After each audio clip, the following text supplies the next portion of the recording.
Hi, and welcome to Assignment 8. In this assignment, you're going to have an opportunity to try on some Smarter Balanced sample items for both language arts and math, and then discuss the experience with your colleagues so that you really have a deep understanding of what students are going to have to be able to demonstrate on the next generation of assessments. So let's get started. The first thing that you're going to do is visit the Smarter Balanced Assessment Items website for ELA. We'll start with ELA. You can find that link right here in our Assignment 8 section. So we're just going to click that link and open it. When the website opens, you'll see this. Now, if you want to have an idea of all of the assessment items that are available here, just run your mouse up to this section right here that says View More English Language Arts Literacy Sample Items. And right here is a list of all of the sample items you have access to.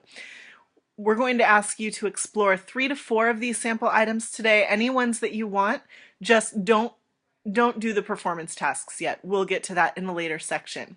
So go ahead and just click an assessment item that you'll want to look at. So for this one, we'll click on Grammar Ruth 2, which is a 3 to 5 assessment item. So click there, and then you can move your mouse out of the way. And you see here that we have a piece of text that you can read through, and then also we have a question on the right-hand side.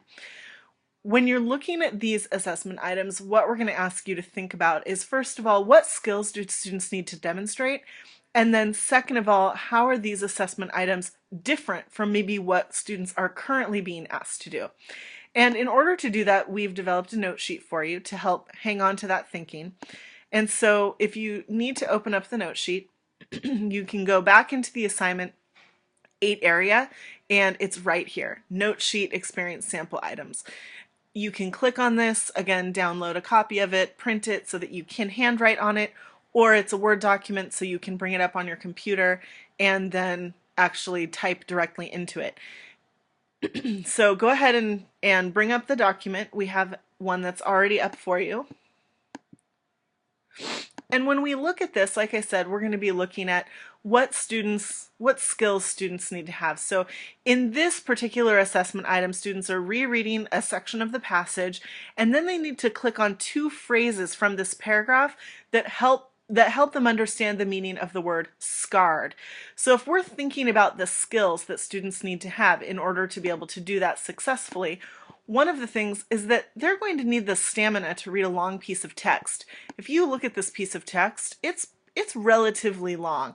And so students are going to need the stamina to be able to stick with that. The second thing that maybe students would need to be able to do is they'd need to know how to use context clues to determine meaning, since that's the skill that's being assessed here. And from a technological standpoint, because students have to click on aspects of the text, they're going to need to know how to use a mouse in order to actually click on pieces of the text that they think might be the correct answer. So those are just some ideas about skills you might notice here. Of course, you may also see some different skills. In terms of how this is different from what students are currently asked to do, we can take a look at this second column on this note sheet. One of the things that we noticed when looking at this assessment item is that the current assessment is multiple choice. Theoretically, students could just guess one of 4 items and get the answer correct. In this case, however, students have many more options because they can literally click on any phrase that's in this text. So there really aren't, the choices are not like limited for students. They could click on anything. So in that respect, students need to have a much deeper understanding of how to determine context clues. And of course, also one of the things that we're considering as well is that students need to have an understanding of how words are used figuratively, because in this case, the word scarred is used in a figurative way, and so students need to understand how that might look. So that's a difference in terms of how it's assessed, because in the current assessments with context clues, students are really finding like the literal definitions of words. They are not frequently asked to use context clues to find the figurative definitions or figurative meanings of the words. So once you have an opportunity to explore 3 to 4 language arts or literacy sample items, we're then going to ask you to look at some math items. If you go back into the Schoology forum, you'll notice that there's a link for the math assessment. So go ahead and click on that. And then it brings up this website, and you'll see that we have our swimmer task right up front. But if you just want to have an overall picture of what students are going to be doing, then you can click here, and it says mathematics sample items. So that may be a good option for you. You can see all of the items that are available to look at. Again, we're not looking at the performance tasks, we're just looking at the other items. So for this sample, we will click on Sandbags 1, and that will take us to this task. You'll see that it is a word problem with a text box here for students to type into.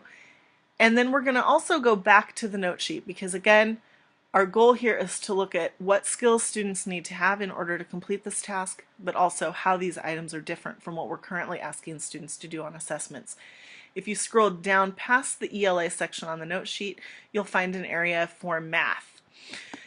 And now you can take notes in these 2-column charts.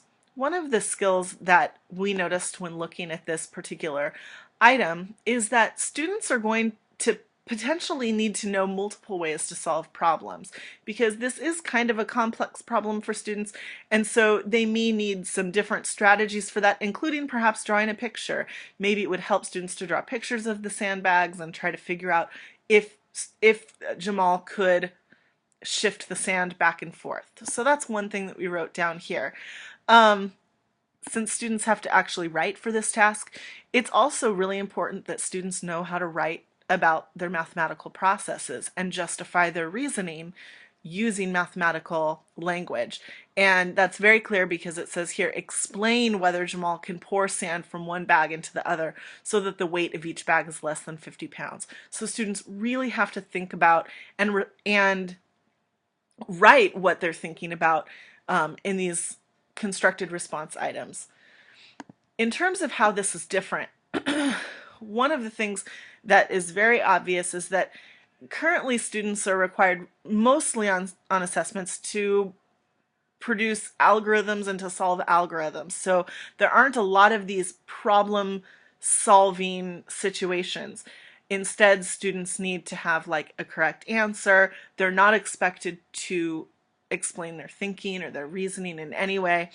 And they're not necessarily expected to solve problems in different ways or to use that as a tool or strategy to help them solve problems. So those might be some things that you could write down. Of course, you may also notice some differences as well. And again, these note sheets are for you to just kind of hang on to your thinking in order to be able to discuss with your colleagues. Once you're completed looking at 3 to 4 assessment items for math, we're going to take you back into the Schoology forum, and then you'll have an opportunity to discuss with your peers.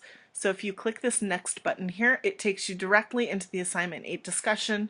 There are a couple of discussion questions here. You can discuss online, or of course you can discuss with your colleagues at your site or in a learning team. Enjoy exploring these items. Thank you.